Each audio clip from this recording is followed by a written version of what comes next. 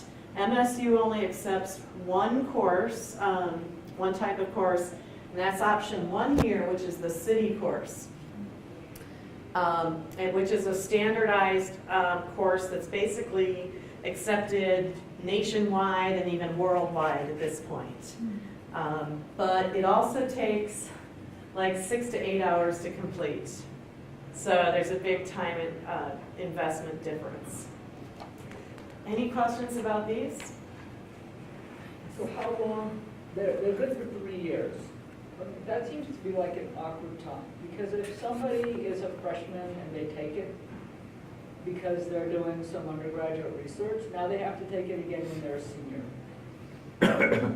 So I was wondering if, I think that like responsible conduct of research requirements are a little more flexible. You have to take it in each phase of your, there's a certain time limit maximum. But for example, if you take it as a freshman, you don't have to take it again as a senior, but you would have to take it as soon as you became a graduate student if you did that. And then you'd have to take it again when you became a postdoc.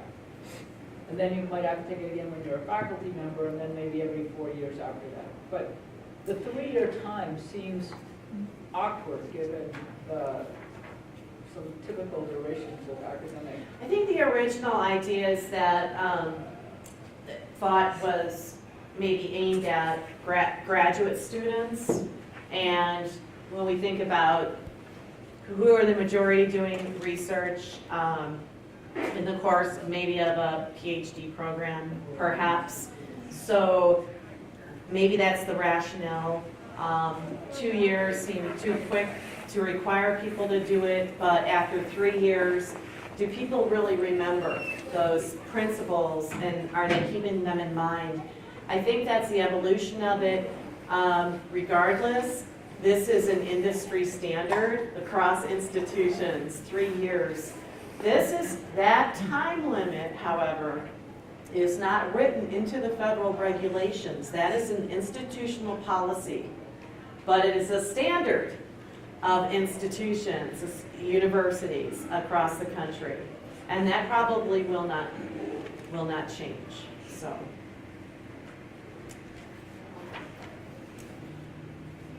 Great. So that is a requirement, and students, all students need to have a faculty supervisor on their research project, and they're considered a team member. Here in our system, we allow students to be principal investigators, PIs. In many other institutions, they do not. Only the faculty may be. So we allow that, but you have to have your faculty supervisor sign off on your project. That's required. And they have to take that online ethics course too, because how can they supervise a student's project if they don't have the same trainings, is the rationale for that. So in filling out an IRB application, I'm just going to go through this really quickly. I know some of you have already done this. Sorry, I lost my... The Word document? It seems a little intimidating at first, because it's 5-6 pages long. But all these elements are things that the IRB needs to do to see in order to make a solid determination about your research project. So we need to know who are all of your team members. If it's project funded, we need to know the source of those. And we coordinate with the sponsored programs department, typically for them to disperse any funds, especially if it's federally funded. They need to see evidence of IRB approval first before those are dispersed. So So we asked you to describe the purpose of your project. That's really important. What are you going to do with the results, and how? Is IRB oversight required by another university or another IRB at any entity? For an example, if you do any research on one of our 7 Indian reservations in Montana, it will most likely, definitely require additional IRB review by their tribal IRB, if they have one. And I think 5 out of our 7 do have one now, or at least 4. So just be aware of that, extra considerations. And on that note,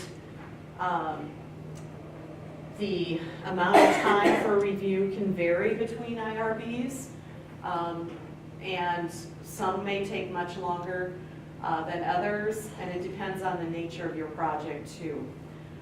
We want to know all about the subjects. Who are you targeting? What's their age group? And so forth. Any special considerations? We do have quite a few UN researchers who do projects in foreign countries. Excuse me. There may be additional considerations, and one of those is if they're going into an area that has their own set of ethical regulations, they most likely have their own review board, and that may require additional IRB review, and that can be complicated. We had a young lady, a grad student, who did a study in Bangladesh, and that was a tough one.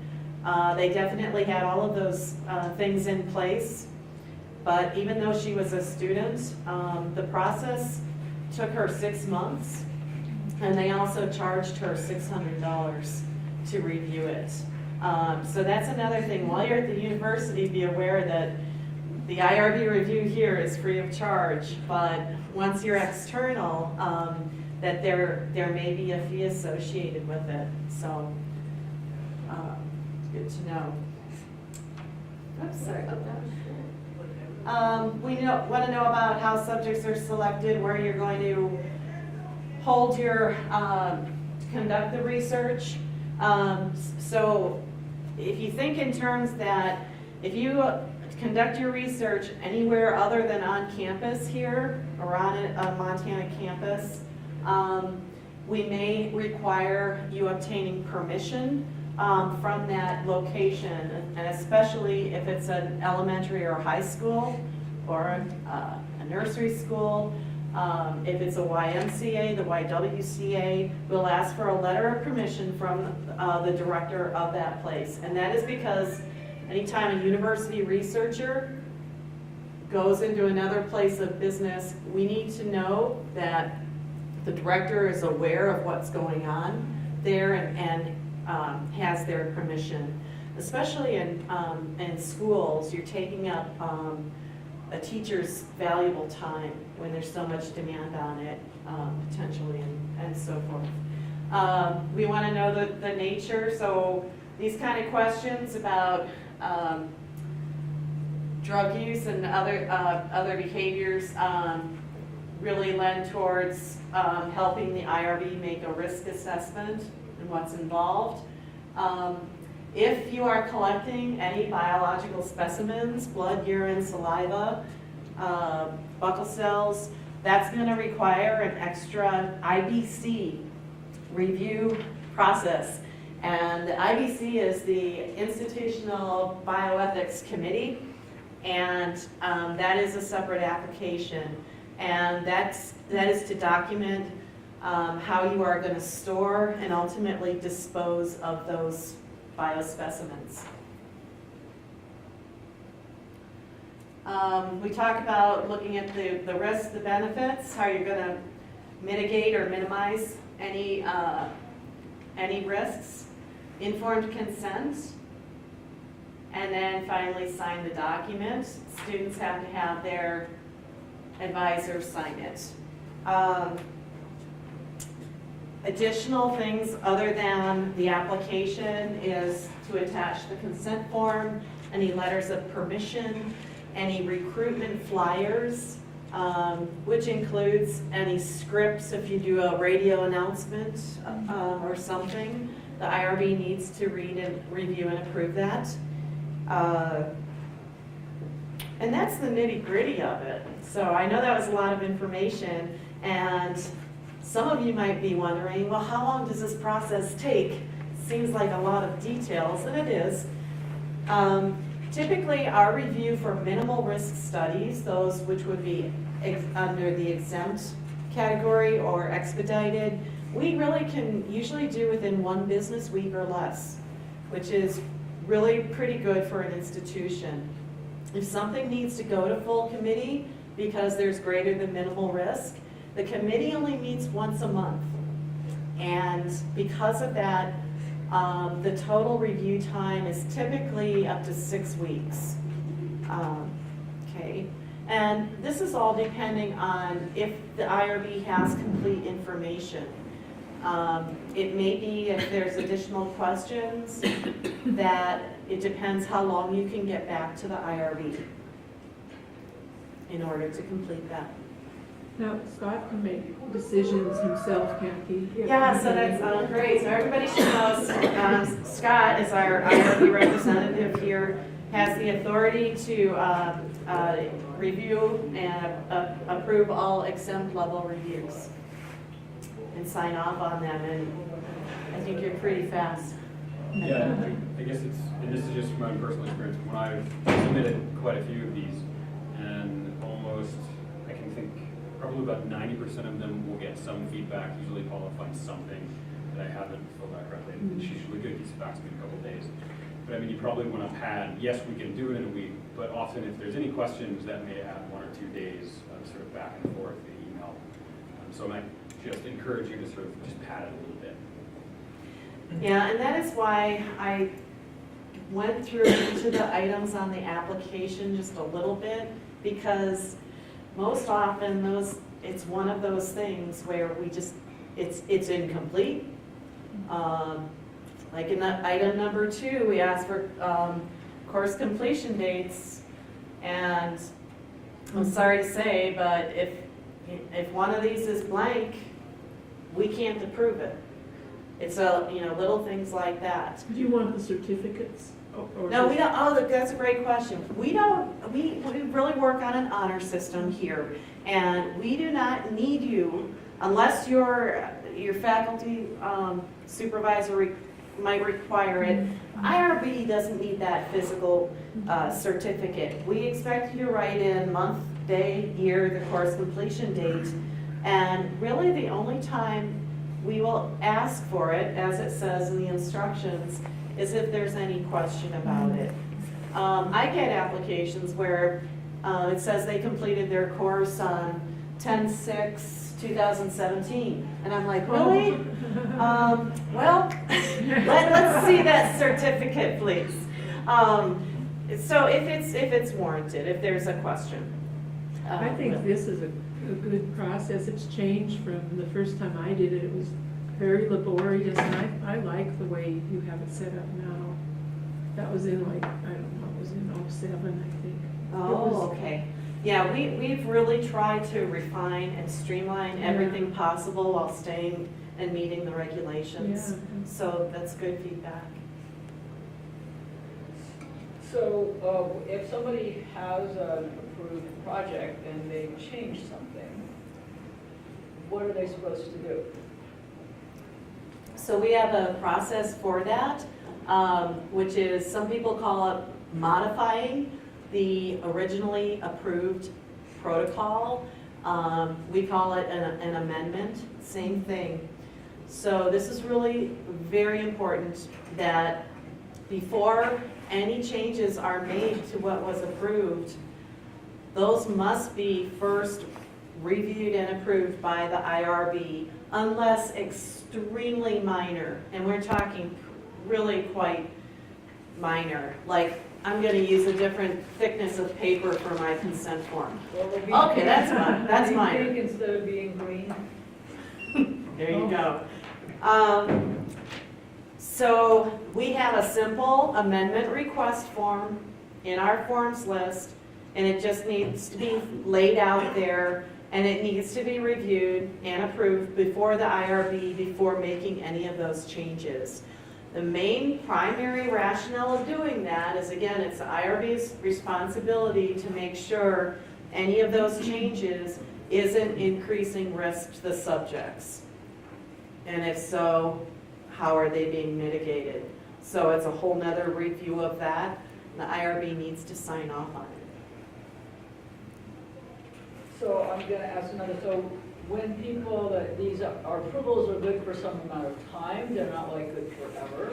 Some cases, they may have a time limit, in other, and this might be different for exempt projects, for expedited projects, and for full review type projects. And I don't know to what extent you need a final report, or some kind of report when the project is done. If you could tell people a little bit about those two aspects. Yes, there are limits on the approval for non-exempt projects. So an exempt project, and you'll see when this form is signed off, you'll get a copy of this when the IRB fills out the bottom section of the front page. And where it says expired, for exempt projects, it'll say not applied, because there's no expiration date on that approval. So you're set for that, which is good. However, on expedited projects and those that go before the full committee, under the regulations, we can only approve them for up to 1 year. And at that time, the IRB has to have what we call, the IRB conducts continuing review. So we ask for what's called a continuation report. And that is really, how many subjects have you run? Are you continuing to recruit subjects? Have any subjects complained or withdrawn from the project? Are you still current in your human subjects protection training? All of those are required under the regulations. And so on an annual basis, if you're continuing to recruit or doing data analysis with identifiable data, we have to renew our approval. And anything that we date stamp, which we do on consent forms and recruitment materials, will have an expiration date, typically. And all of those documents need to be updated annually. When you finish out or close a project for expedited or full committee review, you need at some point to let the IRB know. And that's so we don't have to keep doing this annual review. And you can either, we actually use the same form for both, and it's a simple one-page form, and you can just send in a closure report. Or when we send out reminders every year saying, hey, you need to renew approval for your project, and we'll do this 2 weeks to a month in advance. And at that time, you can request continuation or request to have it closed out. So, and that's the process. And for an exempt project, they do the same thing, or that's not applicable? An exempt project, they are not required to file a closure report because there was never any expiration on the approval.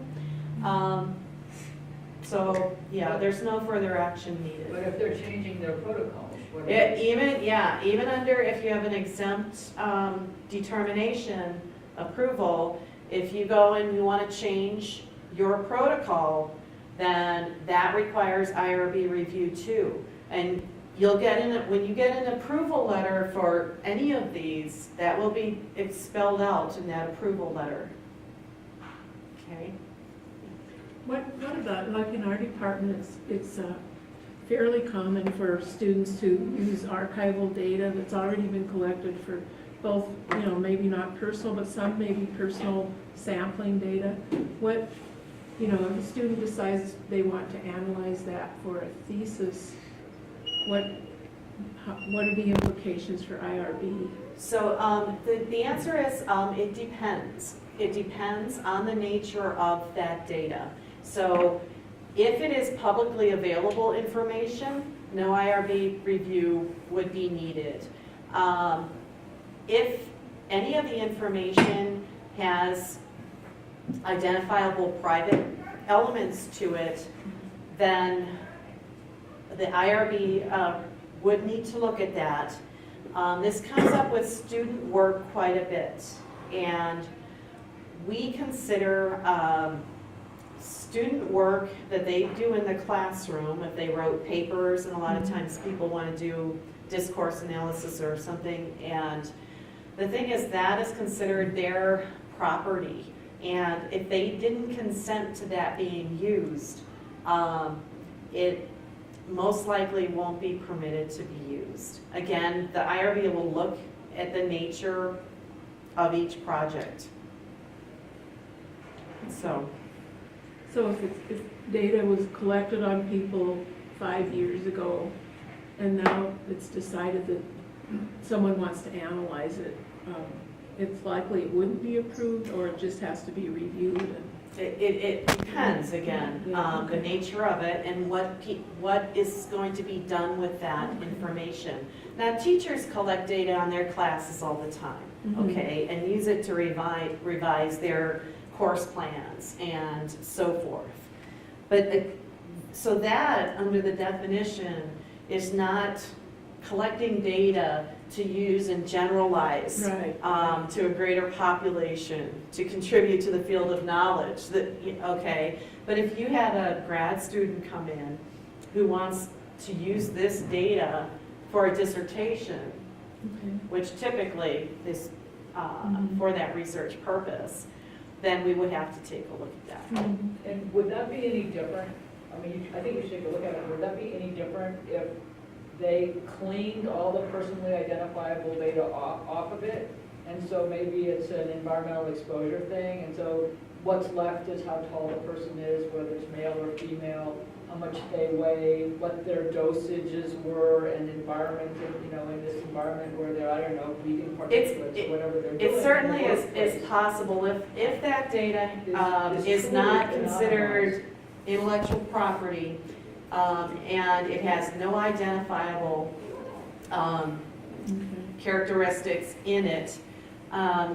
Typically, the IRB will ask that a researcher enters into what we call a data use agreement with the provider.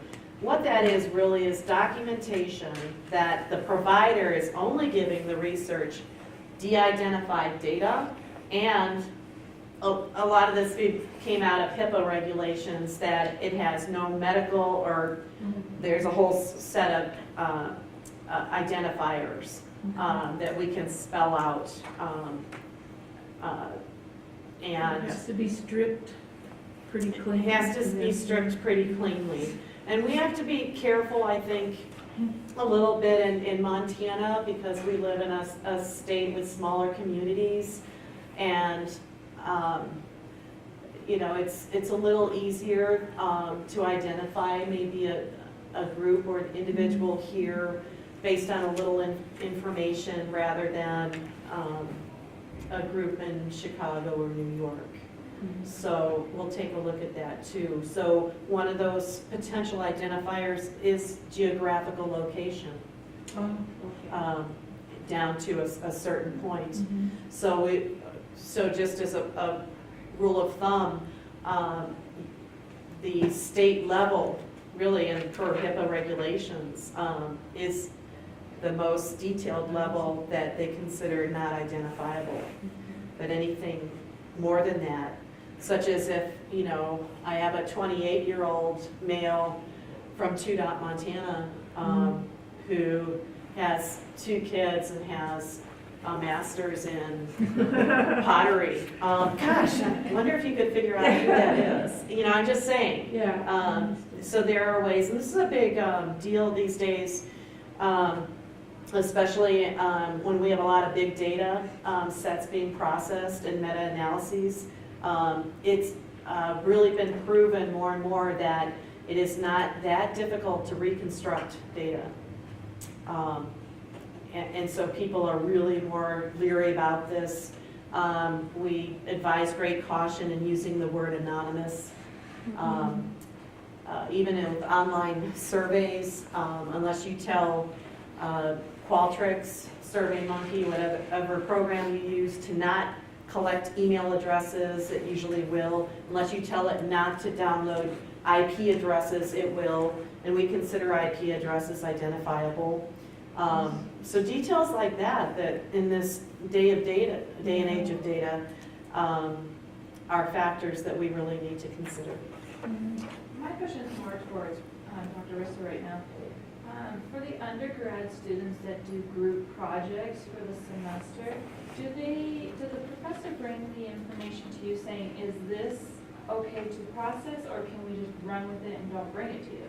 Well, we have sort of, on the website there are a couple sort of checklists that you can kind of go through with the class. They talk about, is this minimal risk? Is this going to become research where it's published off campus?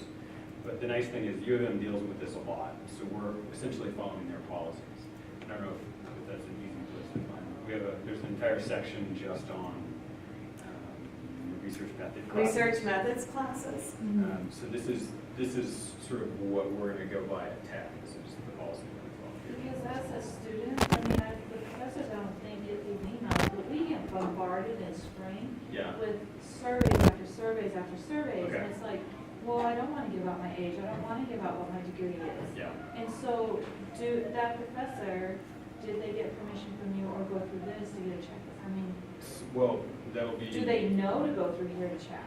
They do on some facets. They have to go through the provost to send out an all-student email, Okay. or Dean B to send an all-student email. And those are kind of the two blocking points that if they haven't done their homework, they don't fall in this category of sort of an internal research methods type class, sort of just on campus. But I'm sort of working with, and then Miriam Young, who did this job last year, works as hard as we can with departments to make sure that these are getting vetted first, that they're looked at first.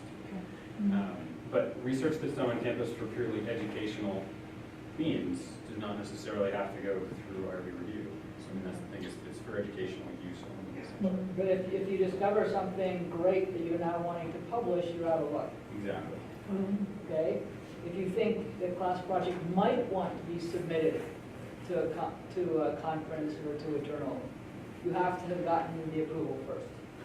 And that's a conversation I've already had with two different departments, gone into classes and sort of classes that are doing human research, and having this conversation with those students and the instructor.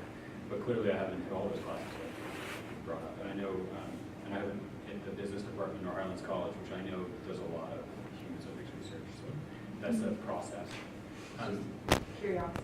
Well, no, and if you run across something that you're skeptical about, please email me, email about it. Because when I was an undergrad, when we did our group projects, our professor says, just give it to Paul Beatty, just ask him to send out the email. Yeah. So Paul Beatty just sends out our email. So, I mean, the professor didn't even look over our stuff. Okay. So that's why his curiosity about that. Good to know. I may talk to you later about. Me. Please don't bring my name up to her. But yeah, she just says, just give it to Paul Beatty or Doug Abbott, and they'll just Well, send this it out is, for you. And they haven't had the training. No, this is one of those things that, we're at a STEM university that doesn't necessarily do tons of social behavioral type research, so we're kind of on the cusp. But there are a lot of, the whole department works with humans more often than not, but it's sort of steeped within science, so I mean, in engineering. And the business department, it does a bunch of survey kinds of things too, some of which are not human subjects at all, but they do marketing. But some does fall. Some of them would fall, and sometimes they get a big response, and it would be nice to publish what that they've done, but they never get approval first. Oh, right. Yeah. Other No questions? retrospective approval. Any other questions, folks? Should we thank Paula?